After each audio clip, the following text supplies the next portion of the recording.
Welcome to the Diamond Hands podcast, where medicine meets momentum and branding becomes a leadership system. I'm Tracey, co-founder of Diamond Hands Media.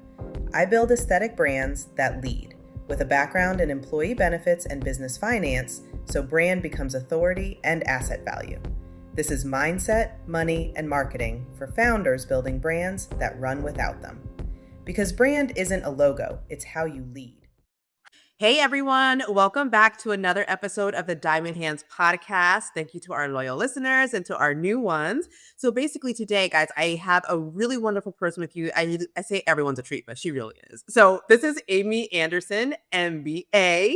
She is the founder of ACG Practice Partners, and her team serve the medical aesthetics industry, plastics, dermatologists, med spa. Welcome. Thank you so much, Leslie. I'm so thrilled to be here. Yes, me too. We actually met at what was it? The conference you met at? It was the LAMCA meeting last year in November, I think. Yeah, such a great time. And we were both in the business track. I was speaking there on, of course, financial topics as usual.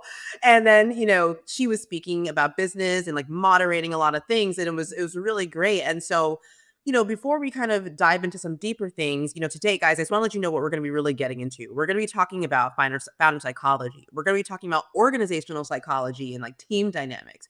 We're going to be talking about how do you work best, right? Like, because everyone has a different way that they work when they're thriving versus when they're surviving, right?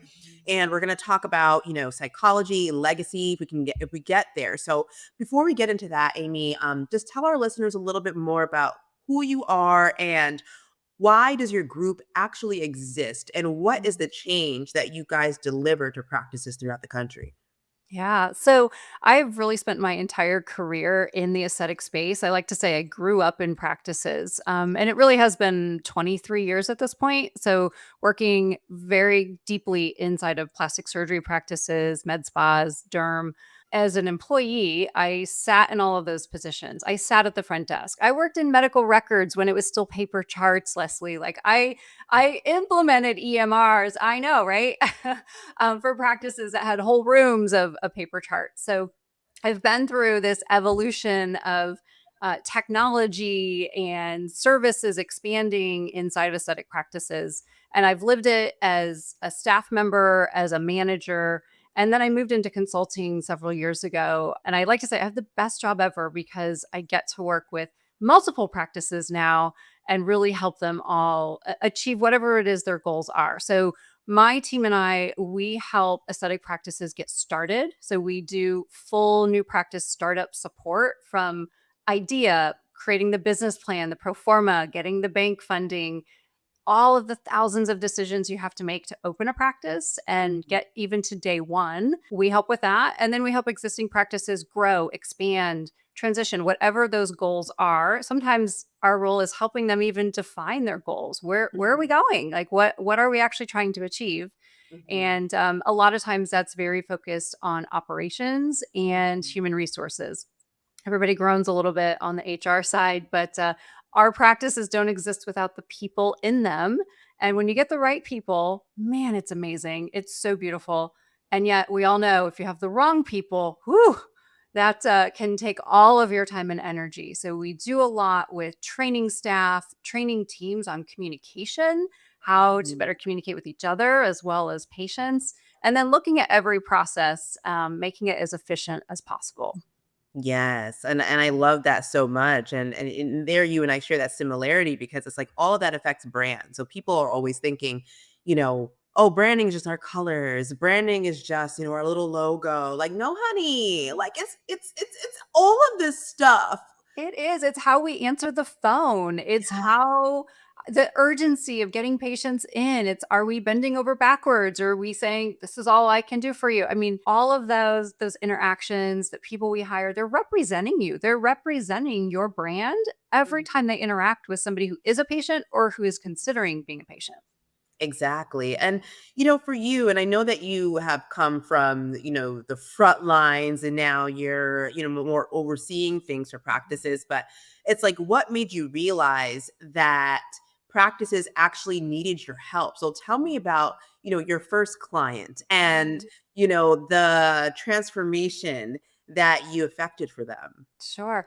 Well, actually, if I can take a step back even further, I can say when I worked in a practice as a manager, we brought in a consultant. We brought in Karen Zupko years ago, and it transformed the practice, but it transformed me. Like I was amazed by her brilliance, and she had so many great ideas that it had never occurred to me. And I was just in a position that I was hungry to learn more, and I soaked up everything she suggested and then implemented it. And I saw how powerful that was in that practice. And so I really try to model that and be that same person with the practices we work with. And so I mean, gosh, if I think about my very first client, I go back and think, oh, the things I could do differently now, Yes. and because you learn and you build on every experience.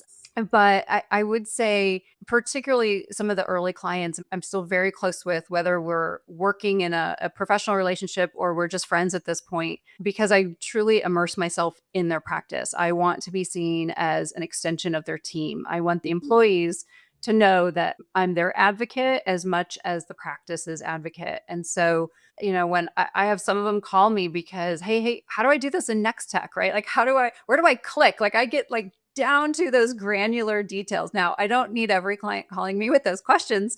However, I share that just to say we're so practical, and I'm not interested in creating some big strategic plan that looks great on paper and nobody can do. Mhm. I like to think at that, 50,000 foot level of strategy and then go, okay, but really, what do we put in the computer and how are we tracking it and what report are we running and what are the settings on the report? I mean, we have to get that specific because the idea and the strategy without the execution, I mean, practices are busy. Like we don't have time. Like practices themselves, the staff in the practice don't have time to figure out all of those things, or maybe the skill set to do so. So I may have gotten off of your original question, but but that is that level of how deeply we get into the how to do the things to execute the strategy. Yeah, and that makes sense. And because the question that I was asking was, what are some of the most transformative results that you got with your early clients? Yeah. And yes, you're in, and so I'm going to ask that question again. However, within this lens, Mhm. how do we as consultants in businesses, whether it's brand, financial, overall strategy plan, is like, how do you make sure that you're cultivating co-creation instead of codependency? Oh man, that's a good question because that definitely can be a fine line of that co-creation versus codependency. So I'm very much about creating systems and tools that don't require me to keep them going. And so I want to help figure out a system, figure out a report, and then train somebody else to do it and to Mhm. feel confident doing it going forward. So a great example, one of my early clients still with me. They're 8 years in practice now since day one, and I've been with them since their doors open. Every month I meet with the patient care coordinator. They now have two patient care coordinators. Mhm. And we started tracking their surgical conversion rate by procedure, not just overall how many consults turned into surgery. I want to know how many breast augmentations, how many tummy tucks, how many facelifts, liposuction, and so forth. Mhm. For months, I was running the reports, filling it into our dashboard and coming to the meetings. And I thought, wait, they need to be able to do this without me. Mhm. Mhm. So I turned it around, trained them which reports to run, how to fill out the spreadsheet. So now when we meet, they're prepared and we're reviewing the data together. So, Mhm. transformation side of it, why do we look at it that granular? So, their breast surgeries were converting very well. Their tummy tuck surgeries were converting very well. And I'm looking at liposuction and it was like way under the line of all the others. It was like 25% conversion rate. We're like, Mhm. what is happening? And so by having this data presented in a very easy to, view just spreadsheet dashboard, we it prompted the conversation. PCC knew right away. She goes, Amy, patients are coming in wanting liposuction and they're not candidates for it. They're overweight, they're unhealthy, they want this unrealistic result, and liposuction is not going to accomplish it. Mhm. So by identifying it, we put a system in place that anybody who's calling for a liposuction consultation could not just be scheduled. They first had to speak with the PCC. Now, I'm a fan of them all speaking with the PCC, but I'll set that to the side because I really want everybody to be pre-qualified. But we started there with liposuction. And by having those conversations, she was able to identify on the phone who was probably not a surgical candidate, plug them in with other resources, get them connected with a weight management clinic, get them connected with a nutritionist, whatever it was that they needed. But then we were protecting the surgeon's schedule so that only those qualified consultations were coming in. And over 6 months, we saw that conversion rate go up over 55%. And so it wasn't necessarily we were seeing more of those lipo consults. We were seeing the right one, more of the right ones. And that those little tweaks that we make all throughout the practice is where you see those big transformations over time. That's a great result. And I love to hear that because I always want to understand what is the result that you get for people, because anyone can say, oh, we do this or we do that, but where does it come out on the other end? Yeah. Right? Like where's financially, right? Where do we see that real ROI? exactly. And and I love how you said that, everything starts with the PCC, right? Because it's like too many times patient care coordinators are not, they don't have the skills. They don't have the knowledge. Yeah. And so many consults, so many transformations for patients are lost because someone doesn't know what they're talking about. So I'm going to give you an example. So I had gone to a practice, right? And I was going to get a peel on my face, right? So the doctor, she's a brown woman. She's not black, but she's a brown woman. And she was like, okay, she's like a friend of mine. She's like, oh, just do this one. I'm like, okay, cool. And so they scheduled an appointment. They didn't tell me how much it cost. They didn't tell me they didn't tell me what the downtime was going to be. They didn't any of this. And so of course I'm like, so what's the downtime? What's the this? What's the that? And then, oh, you're not gonna be able to go to the sauna or the gym, or you're gonna be looking crazy. I'm like, okay, so when you schedule me, I have all this stuff that I have going on, but you're not telling me any of this on the phone. Right. I'm like, what if I came in? Right.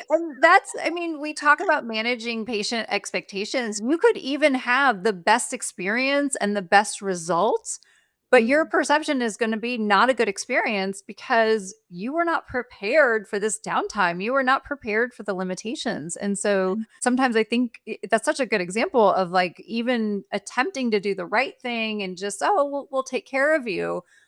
But you have other things outside of that moment, that treatment that you have to think about and plan for. So absolutely, that was, maybe a misstep in communication. Yeah, big misstep. But I was just like, yeah, I was like, yeah, I should probably rethink that process. But in any case, I love that. So that's great. So, going into, and so something like that, it comes straight from the founder, not really ensuring that the team has the skill. This is like, just because you're the visionary, yes, you might not be the manager, but you still need to know what strengths your team needs to have so you can watch your store, right? That's right. And so, when you're working with business owners, how do you help them to understand themselves, first of all, so then they can implement the right structure around themselves? Gosh, that's such a good question. Well, I know you and I are fans of different tools, different assessments that help us understand personality and communication styles. I am a big fan of the DISC assessment, the DISC.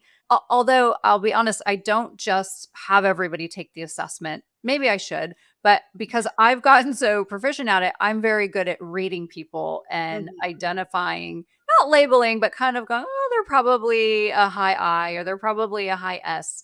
So because I teach PCCs how to do this and read their patients, we can't ask patients to come in and take an assessment, although we wish we could, but we can pick up from context clues what their style is. So part of it is me first kind of identifying it, but asking them questions and helping them, see where some of their strengths are. Oftentimes during a strategic planning meeting, I will have them do a SWOT analysis as, strengths, weaknesses, opportunities, and threats.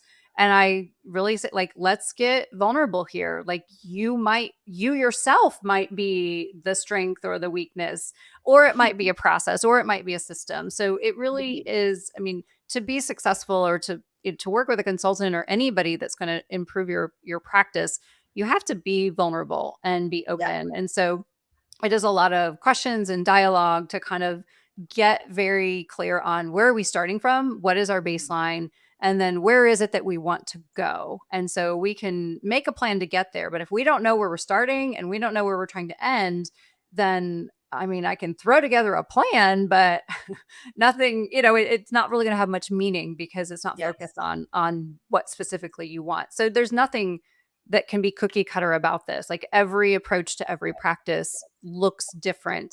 Lots of differences with practice owners based on where they are in their career. Did they just open, or are they, 5 to 10 years from winding down and transitioning out of practice?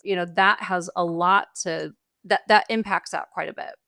Yeah, I mean, and it does. And I know you love the disc. So for our listeners, or basically for the disc. Okay, so for example, so disc, guys, as you talked about, Amy, is this. I know I wrote it down here is dominance. That's D. So someone who's a dominant personality.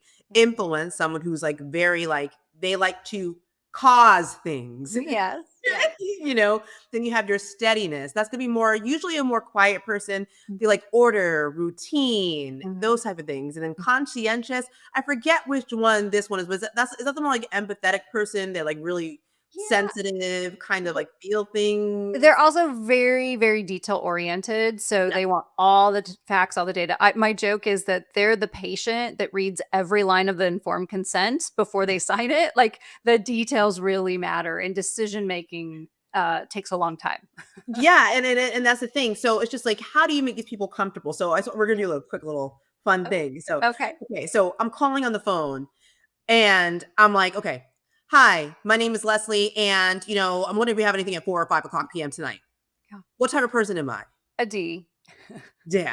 So you guys understand. So that person is going to be calling. They're going to be quick. They're going to know the times that they want, and they're going to be kind of shutting you up when you're trying to. Yes. When you're trying to say things. Very action oriented. They make decisions very quickly. They don't need to talk it out. Nope. I worked with somebody who was a high D, and she would say, be brief, be brilliant, and be gone. Yes. Oh my goodness. It's so funny. And that's definitely the high D. Okay. So now a person calls, hi. So, I saw on your website that it's $499.32 for this treatment. So last place I went to, I actually got 100 units. I was wondering, could I get it here for around 80 units? How long is the recovery time? What type of person is that? Yeah, probably a high C, very detail oriented, lots of questions, is going to really need all the information in order to make a decision. Yeah, so that person definitely, they're going to be talking about numbers a lot, especially too. Yes. And they're going to talk about downtimes. They're going to talk about all these things they probably researched and went crazy before they called. Yes. Yep. And then let's see. Let's see. I don't even know how to model steadiness. How do we model steadiness? Okay, no, we're gonna do them. So, okay. Hi, how you doing? Yeah, this is Leslie. So, I saw your Botox special, and I was like really thinking about it. Like, do you think I could get in like next week? Like, tell me more about it. Yes, that's a high I. The influence is big. I have to say, these are your fashionistas. They are on top of what's new and great. They're here for the excitement. They're very social. Yes. A lot of times our PCCs are also high I's because they're really good with other people. They love to talk. They're very feeling driven as well. And yes, they want the newest, latest, greatest thing. Exactly. And then a steadiness person, I think would just be, I'm trying to think of a steadiness because I feel like steadiness and S and C, sometimes I mix them up. Yeah. So a high steadiness person, high S, they're very relationship driven and they're very traditional. So, well, my mother comes here and my sister comes here. And so now I'm coming to you as well because we all trust you. And so that would be important. They would also say, what kind of toxin? What's that new thing? No. Can I just have the original? Because I know that's been around for a long time and it's studied. S's don't necessarily want the newest, greatest thing on the, that you have, or the newest device. What do you have that's tried and true? So that's steady, traditional. I can rely on it. Yes. And so guys, like, understanding psychology, even if it's just a little bit, is so important for not only your team, but understanding your patients. And everything starts with self-understanding, because you and I, Amy, we were just talking about our Kobe assessment. So that's the one that I use, even though I know you were taking it too. So the Kobe assessment, instead of like, so DISC and Kobe, they're not, I would say, so DISC is more like your dominant traits all the time. Conative doesn't talk about how disciplined you are, your attitudes. It talks about how you operate when you're thriving, right? And everyone is different. And so basically, so what were the 4 ones in the Kobe? It's you tell them. I forget the 4 ones, the 4 things that they scored on. Fact finder, follow through, quick start, and implementer. Yes. So the fact finder is going to be someone, guys, who really, if it's scored 1 through 10, I believe. Yeah, 1 through 10.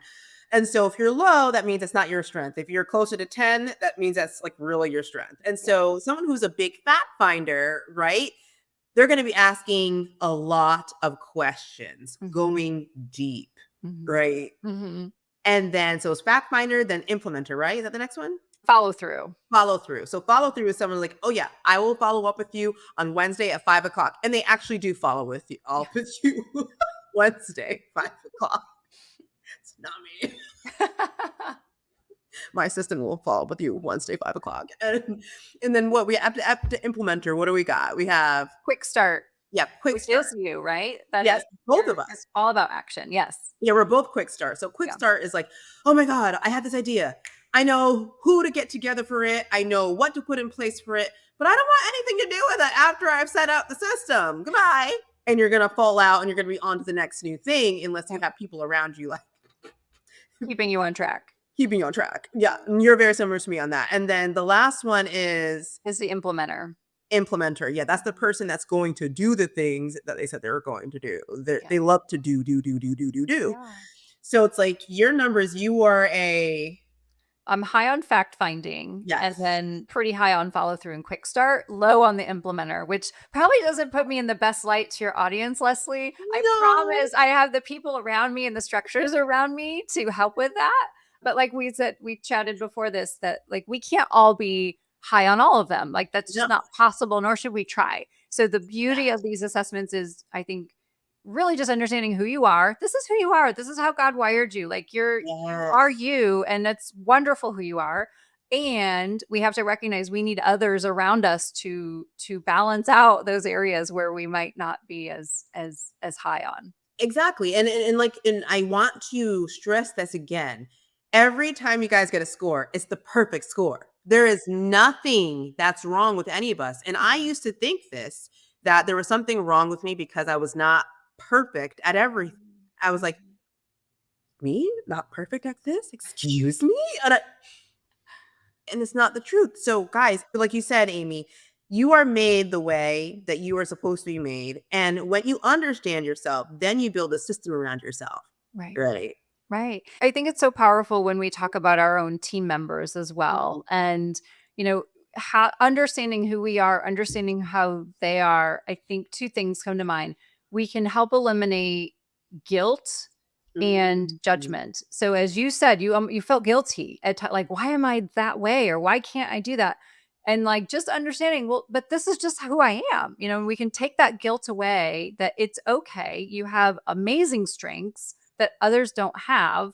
And we're better to focus on creating systems around using you to your strengths rather than trying to force you to be an implementer. Like, you're never going to be an implementer. And then the same with judgment. If I can understand how my coworkers are, instead of sitting there going, gosh, Leslie, why can't you get anything done? Like, why can't you get over the finish line? That's very judgy of me. Once I understand your style and where your strengths are, I can go, oh, she's not getting that done because she's on to the next thing, which is great. We need you to be on to the next thing. But now I need to identify that person who is going to implement and get things over the finish line. Exactly. And I think that's why even when you talk about organizations and you talk about the psychology of an organization, everything starts with the leader, obviously. If the leader ain't right, nothing else is going to be right.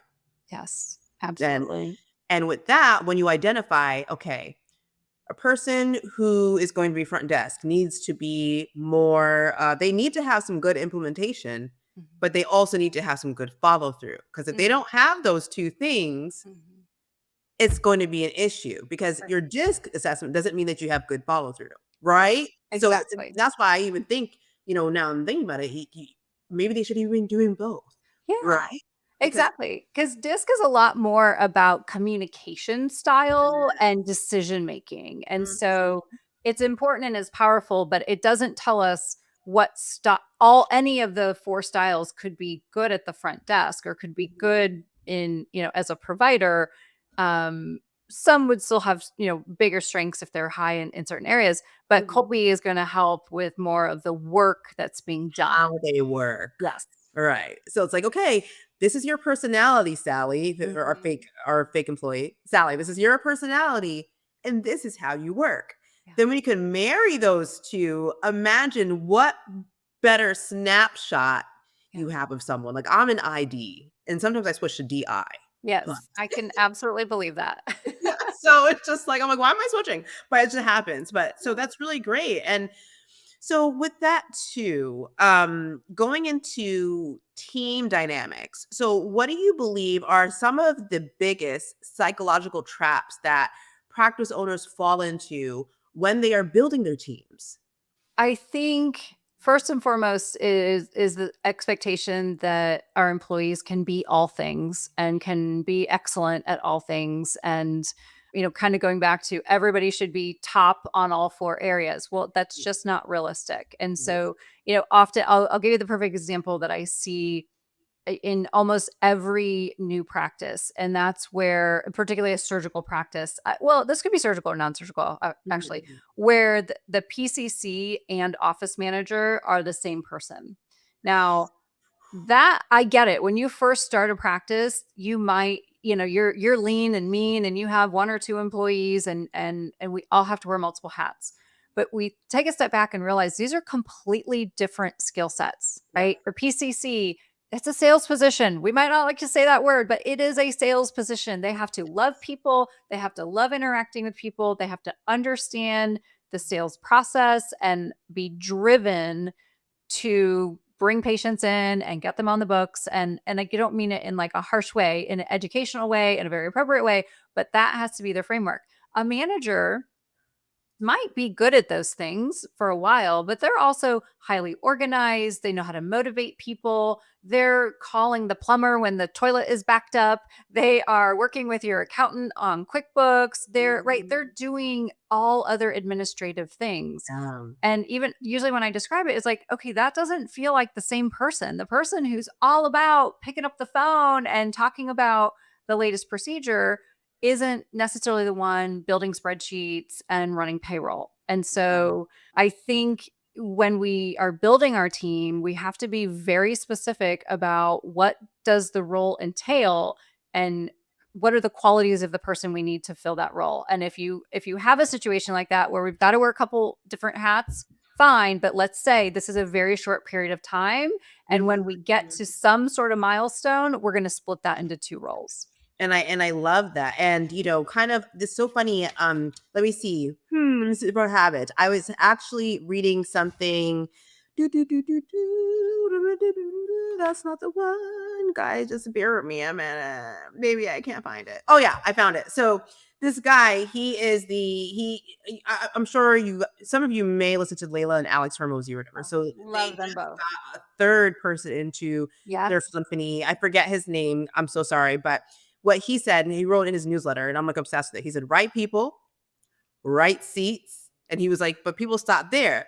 He said, it's right people, right seats, right tools, and right support.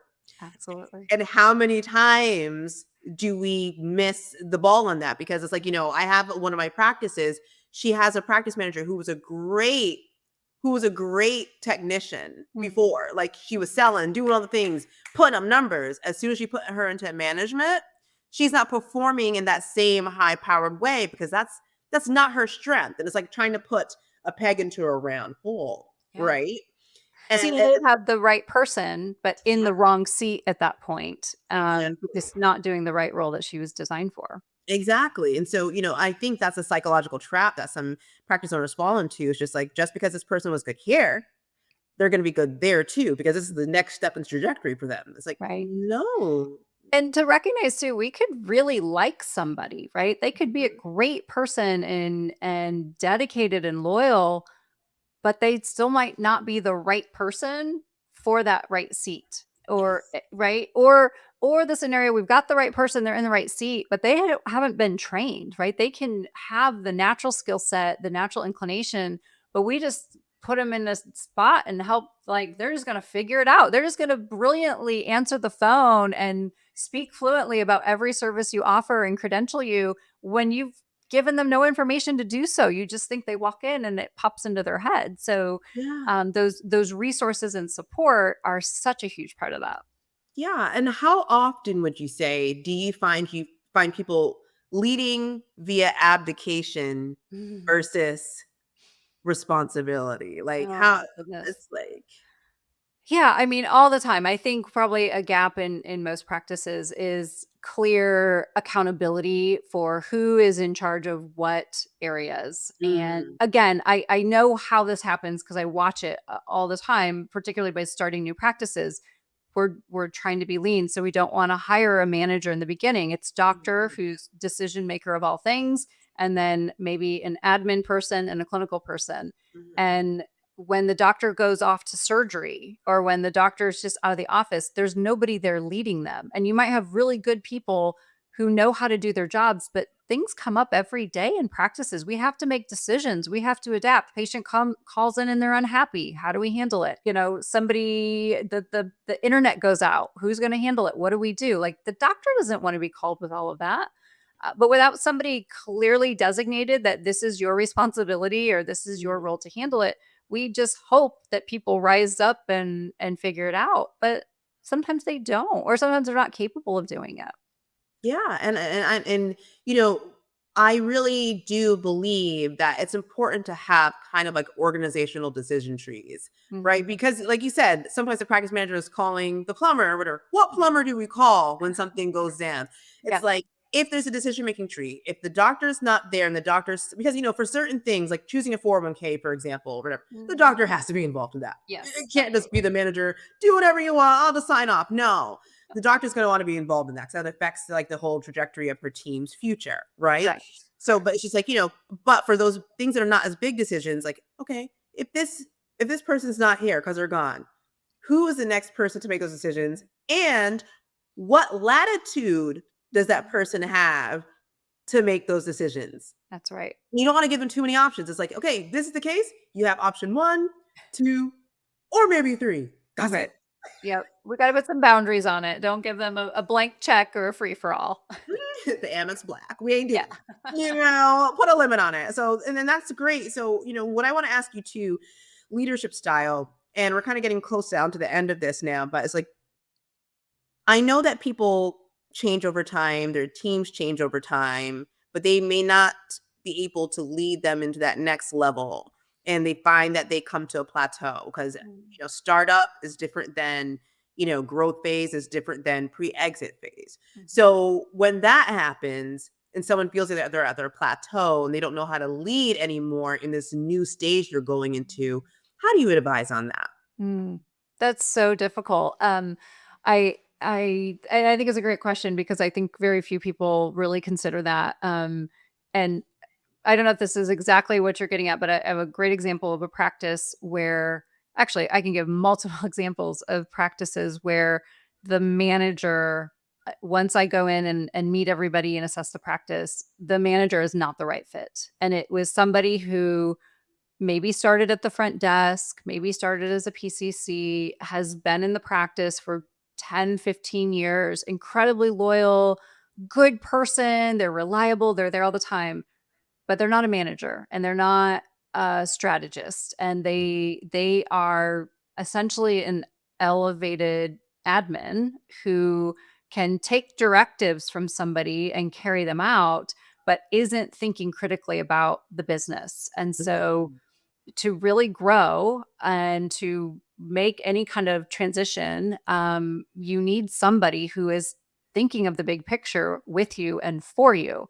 Mhm. And whether that is internally a practice manager and or an outside consultant who helps guide you, who, can get out of the weeds, can get out of the day to day and say, let's look at the big picture.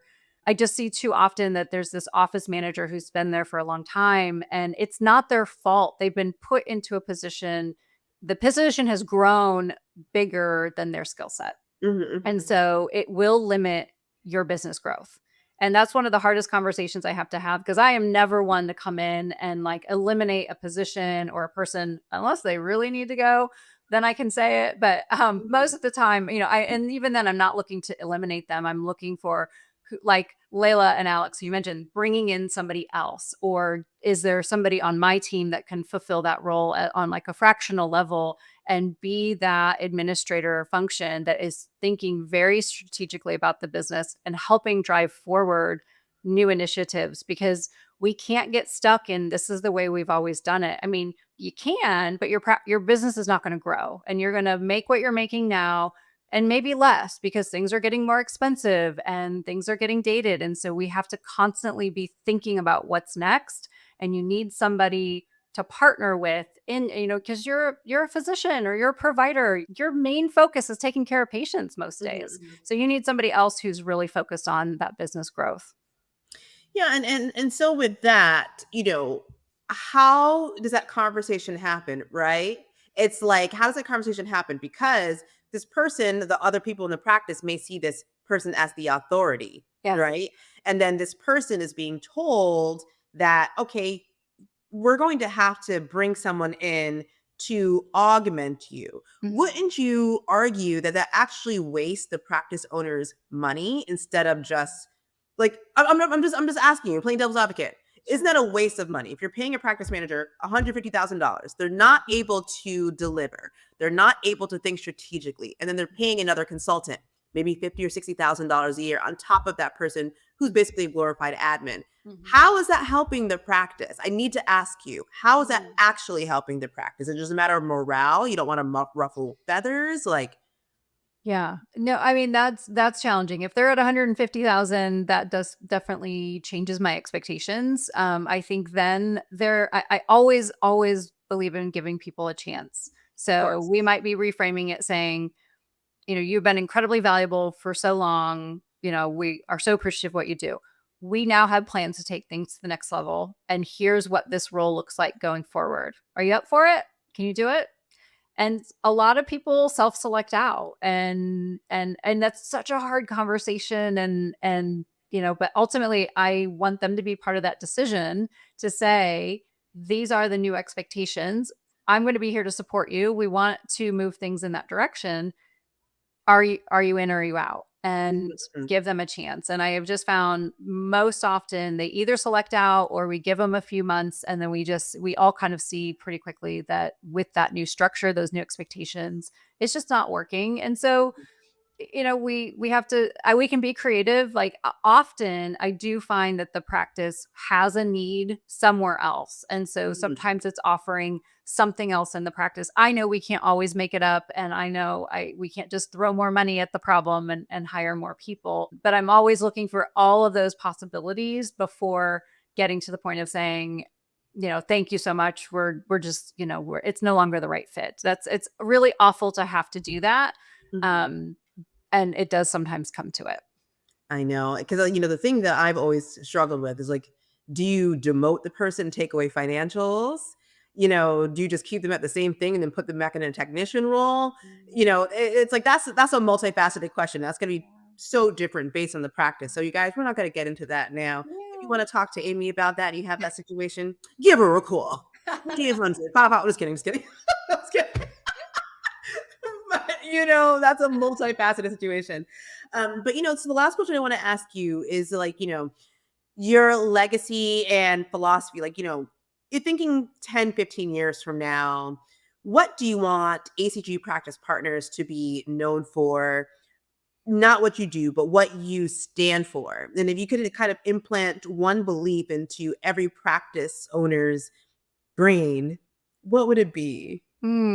Gosh, I love that you asked that question. I feel like I should have it right on the tip of my tongue, but I would say my whole mission is to help good physicians, good providers build great businesses and do what their dream is, right? Like build that and be wildly successful and profitable. And so, I'm always looking for us to be just that trusted partner that like we've got your back and we are giving you the tools and we're going to be your biggest cheerleaders along the way.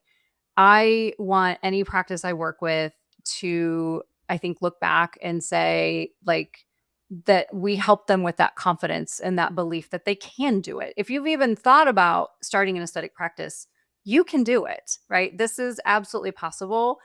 It's scary, it's risky. Yes, there are 1,000 things that can go wrong, and there's so much that can go right. And it's the most rewarding thing ever. And so I think, that my legacy is being known for being that champion and helping providers, helping surgeons and physicians bring their dream to life and see that it absolutely is a reality. Awesome. Well, Amy, thank you so much for your time today. And guys, any information about ACG Practice Partners is going to be linked in the show notes as usual. So, Amy, thank you. Thank you for having me. This was amazing. Of course. Until next time, guys. Want more clarity like this? Join the Branded Practice newsletter community. I write about strategy, systems, and brand leadership straight to your inbox. Go to diamondhandsmedia.com to sign up. And if this episode hit, share it with someone still building without a brand. This is the Diamond Hands Podcast. Thanks for listening. Now go lead.